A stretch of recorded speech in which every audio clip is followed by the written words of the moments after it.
fikih ya. Yang saat ini kita lagi membaca fikih takrib atau mukhtasar Abi Suja, kitab takrib. Kita sudah sampai kepada bab haid dan insyaallah akan masuk bab nifas dan nanti insyaallah akan kita ulang sedikit tentang bab haid. Qala al-musannif rahimallahu taala nafa'ana Allahu bihi wa bi ulumihi wa bi ulumi masyayikhihi wa talamidatihi fid dharain amin ila anqal fi bayani ahkamil haid wan nifas ila anqal wa aqallun nifasi lahdhatun wa aktharuhu 60 yawma wa ghalibuhu 40 yawma wa aqallut tuhri bainal haidataini 15 yawman wa la hadda li aktsarihi. Paling sedikitnya nifas adalah setetes lahdoh. Dalam mazhab kitab Syafi'i setetes. Pertama. Yang kedua yang harus kita ketahui paling banyaknya nifas 60 hari, enggak ada lebih. Yang ketiga wa ghalibuhu umumnya adalah 40 hari. Selesai. Tiga ini adalah kaidah umum atau pengawasan umum tentang nifas. Paling sedikitnya setetes. Setetes keluar bayi, ada darah, sudah disebut nifas. Paling banyaknya 60, umumnya 40 hari. Selesai. Wa aqallu tuhri bainal haidataini.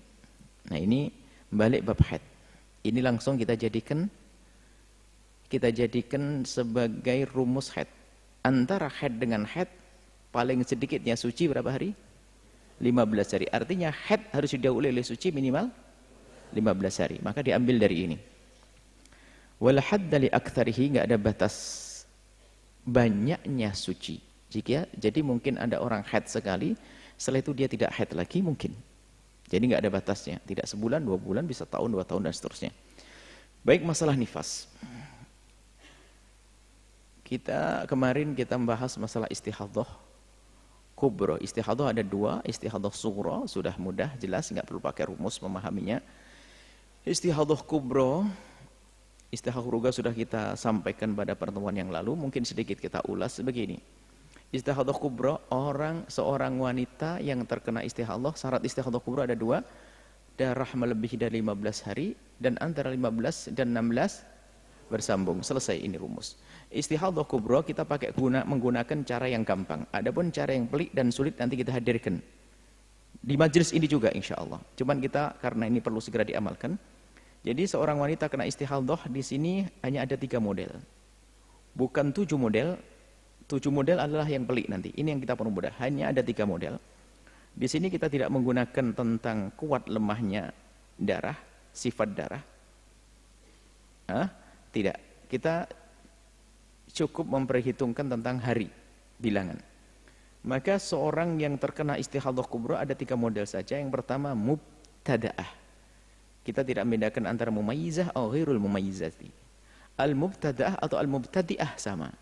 Al-mubtada'ah bil haidi atau al-mubtada'ah bil haidi atau al-mubtadi'ah fil haidi sama. Kalau mubtadi'ah pakai fil haidi, al-mubtada'ah bil haidi. Cuman al-mubtada'ah al-mubtadi'ah sama, terserah. Al-mubtada'ah atau al-mubtadi'ah ini orang yang pertama kali keluar darah haid, kemudian setelah itu haidnya bandel. Lebih dari 15 hari, maka dia terkena apa?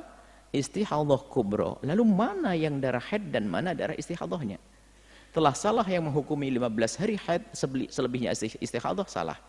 Jika wanita terkena istihadhah kubra semacam ini, kalau dia adalah mubtada'ah atau mubtadi'ah, wanita yang pertama kali dia keluar darah haid kemudian terkena istihadhah, maka yang dianggap darah haid adalah dikembalikan kepada umumnya wanita haid. Karena akan dikembalikan kepada haidnya sendiri, dia belum punya haid. Umumnya wanita haid berapa? 6 atau 7? Suka-suka pilih yang mana. Anggap saja ambil 7 hari, selebihnya adalah istihadhah. Dan jika terus darah terus keluar sama. Sebulan kita anggap 30 hari. Dikira-kira 30 hari. Maka diambil 7 hari, 2/3-nya suci. 7 hari lagi, 2/3 suci. 7 hari haid terus sampai mati. Jika seandainya wanita itu terus begitu, kalau ternyata nanti berhenti ya selesai. Nggak ada lagi istihadhah kubra kalau berhenti, selesai. Dianggap mungkin terus wanita kena penyakit ini, terus darah. Maka diambil 30 hari, 7 ambil untuk haid, 23 suci. Karena biar ada talazum, kita anggap 1 bulan.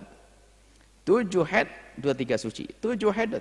Kalau haidnya kita ambil 6, ngambil ghalibnya umumnya 6 atau 7. Ambil 6, berarti sucinya berapa? 24 dan begitu seterusnya. Ini mubtadaah. Adapun yang kedua adalah al-mu'tadah. Mu'tadah itu sudah punya kebiasaan, sudah pernah haid.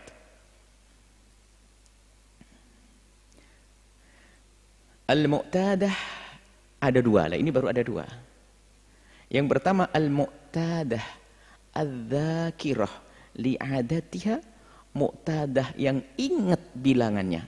Dia biasa punya kebiasaan haid dan dia tahu bilangan kebiasaannya berapa. Yang kedua adalah al-mu'tadah an-nasiyah li'adatiha. Yang kedua adalah pernah haid tapi enggak ingat berapa bilangan haidnya.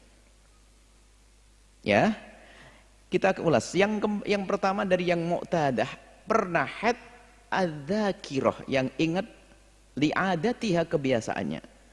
Maka kalau dia terkena istihadhah kubra, maka haidnya dikembalikan kepada kebiasaannya langsung, nggak usah pusing. Biasanya 10 hari, maka haidnya berapa? 10 hari. Begitu seterusnya, kalau dia keluar darah nggak berhenti-berhenti ya 10 hari haid, 20 hari suci, 10 hari haid, 20 hari dan seterusnya. Bagi al-mu'tadah an-nasiyah li'adatiha, dia pernah haid tapi lupa kebiasaannya. Nah ini nggak inget dia berapa, nggak inget, suruh nginget juga tetap nggak inget. Maka kalau memang ada orang seperti ini, maka dikembalikan seperti orang yang al-mubtada'ah, dikembalikan kepada umumnya orang kena darah haid. Berapa umumnya? 6 atau 7 hari. Jadi 6 haid 24 suci, 6 haid 24 suci, dan seterusnya. Selesai sudah, nggak usah pusing masalah ini, nggak usah pusing. Kemudian sekarang masuk bab nifas. Selesai masalah darah istihadhah dalam haid, darah haid dan darah istihadhah sudah tuntas. Tinggal nanti permasalahan. Nah, nifas ini nanti kalau sudah kena istihadhah, gabungan antara nifas dalam istihadhah, darah nifas, darah haid, darah istihadhah. Darah nifas, darah istihadhah, darah haid bergabung. Sekarang nifas. Nifas itu apa? Nifas adalah, tadi kita masuk bab nifas, darah yang keluar dari rahim perempuan, melalui darah yang keluar melalui farji seorang wanita setelah tuntasnya kelahiran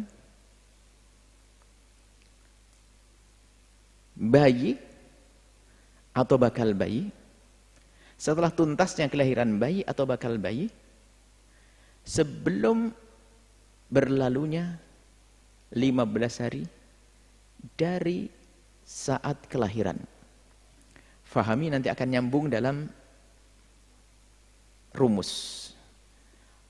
Darah yang keluar dari wanita, dari farjinya seorang wanita, setelah tuntasnya kelahiran bayi atau bakal bayi, sebelum berlalu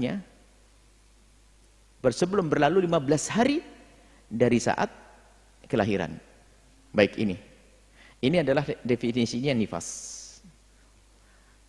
Kalau kita kembali kepada syarat dianggap haid, rumus haid yang terakhir tidak didahului oleh kelahiran. Sebab kalau didahului kelahiran masuk bab apa? Nifas. Dan sekarang kita masuk bab nifas. Rumus nifas ada 5. Yang pertama, darah keluar setelah kelahiran bayi atau bakal bayi. Darah keluar setelah kelahiran bayi atau bakal. Yang kedua, darah keluar setelah tuntasnya kelahiran.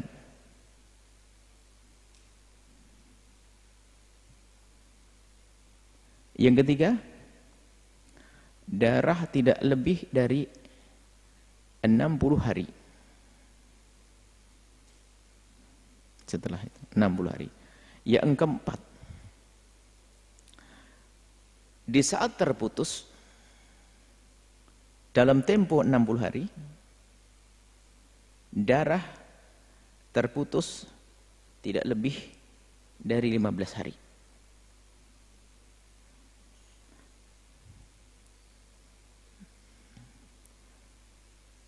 Ke berapa?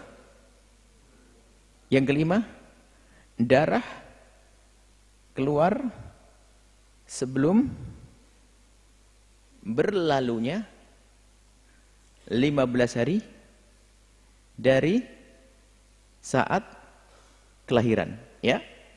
Jelas. Belum berlalu 15 hari dari saat kelahiran. Kalau anak putri tidak paham, keterlaluan kamu, ya? Orang yang punya urusan dirimu kok. Anak putra mah tidak harus melahirkan misalnya. Anak putri kalau sampai nggak nyambung, ini betul-betul dimasukkan SLB saja sana. Maka Buya lihat kok matanya ada kengambang begitu. Di mana dirimu? Nah, ini urusan penting, urusan anak-anak begini, tidak nyambung dia belas. Bahkan mungkin tidak dengar. Ini penting. Ya. Ayo putri-putri ini penting urusan ini. Pertama apa? Darah keluar setelah lahirnya bayi atau bakal. Maka di sini nanti akan ada pertanyaan, bagaimana orang keguguran? Keguguran setelahnya nifas. Keguguran bisa menjadi sebab nggak usah bertanya. Keguguran bayi atau bakal bayi. Selesai. Makanya sengaja Buya masukkan bayi atau bakal bayi. Kedua, setelah tuntasnya kelahiran. Kalau ada seorang wanita melahirkan bayi, keluar bayinya, dia tidak akan disebut nifas kalau ternyata bidan yang ngomong masih ada 5 lagi di dalam perutnya. Kembar. Jadi kalau belum tuntas, belum nifas. Harus tuntas dulu, baru habis perutnya kosong, baru nanti disebut nifas. Yang ketiga, darah tidak boleh lebih dari, ini kalau sudah darah lebih dari 60 hari nanti bermasalah. Telah bercampur antara darah nifas, istihadah dan haid. Bercampur nanti. Yang keempat adalah darah di saat terputus tidak boleh lebih dari 15 hari. Misalnya, dalam 60 hari ini, misalnya, darah keluar 10 hari. Habis melahirkan keluar darah, 10 hari. Setelah 10 hari berhenti. Darah bersih. Berhentinya tidak boleh lebih dari 15. Sebab kalau berhentinya lebih dari 15 hari, darah apa nanti? Haid, nggak ada nifas lagi. Goodbye, selamat tinggal nifas. Kalau sudah berhenti 15 hari, berarti nggak ada nifas. Sudah terputus, makanya masuk rumus haid, darah haid didahului oleh apa? Suci 15 hari, makanya pindah, nggak ada nifas lagi. Nifas hanya sekali. Tapi kalau 10 hari keluar darah nifas, 10 hari bersih, 10 hari keluar darah lagi, 10 hari keluarnya apa nih? Nifas, karena berhentinya belum melebihi 15 hari. Dan begitu seterusnya sampai 60 selesai. Kemudian yang kelima adalah darah nifas keluar sebelum berlalu 15 hari dari saat ada seorang wanita nggak pakai nifas, habis melahirkan bersih, nggak ada darah. Mungkin, maksudnya ini gambar saja. Hari kedua ditunggu, ketiga, tak taunya baru keluar darah di hari ke-17. Apa ini darahnya? Haid, nggak ada nifas. Karena apa? Keluarnya darah setelah berlalu 5. Makanya disebut nifas jika darah keluar sebelum berlalu 15 hari. Baik, ini gambaran tentang rumus nifas. Maka fahami dulu ini, baru nanti masuk namanya istihadah nifas, pertemuan yang akan datang insya-Allah. Istihadah nifas adalah 60 hari. Nanti ada istihadah kubra di dalam nifas itu, yaitu di saat seorang anak gadis atau wanita keluar darah lebih dari 60 hari. Baru nanti mana haidnya, mana nifasnya, mana darah istihadahnya. Bukan selebih dari 60 nanti istihadah, 60 nifas, nggak begitu. Ada rumusnya. Insya Allah nanti kita bahas pada pertemuan yang akan datang.